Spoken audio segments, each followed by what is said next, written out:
So I got my new BTL-N2 subwoofer in yesterday and now I need a box for it.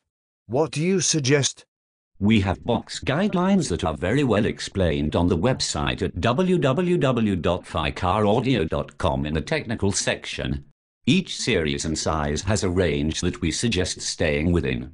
For ported enclosures for say a BTL-15 we suggest using 3 to 5 cubic feet of volume. Along with this we suggest using 12 to 16 square inches of port area per cubic foot of volume. These are guidelines that we suggest that you follow simply because if you put a subwoofer in an enclosure that WIN ISD suggests it is going to sound less than desirable. Okay, what do I use WIN ISD for then?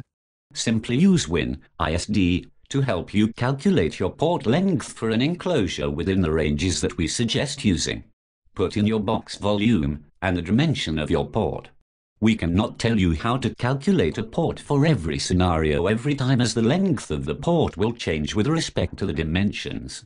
A port that is 100 square inches being 10 inches by 10 inches will resonate completely different than a port that is 1 inch by 100 inches, even though they are still both 100 square inches of port.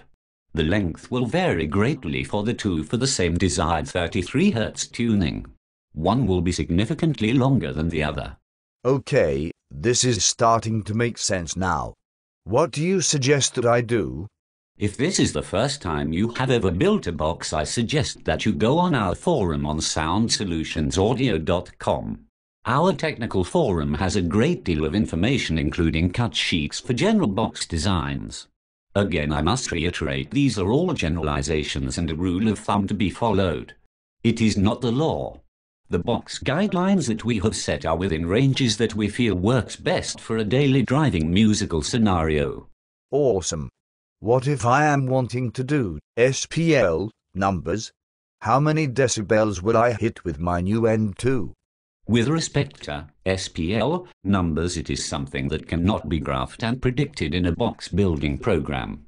WIN ISD is derived in what is known as an anechoic environment where there are no sounds as well as reflections. Your car is completely opposite from that environment, so the curves and data that you get from that program may or may not be accurate at all. The only way to find out how many decibels you can hit is by metering the car. There is simply no mathematical way to tell. I hope this helps you understand more about our box guidelines and suggestions. You have been a great help. I understand now that you cannot predict SPL numbers. I am going to go on soundsolutionsaudio.com right now and read your technical forum. Should I email you if I have more questions? Yes. Please email us at sales@ficaraudio.com if you have any more questions.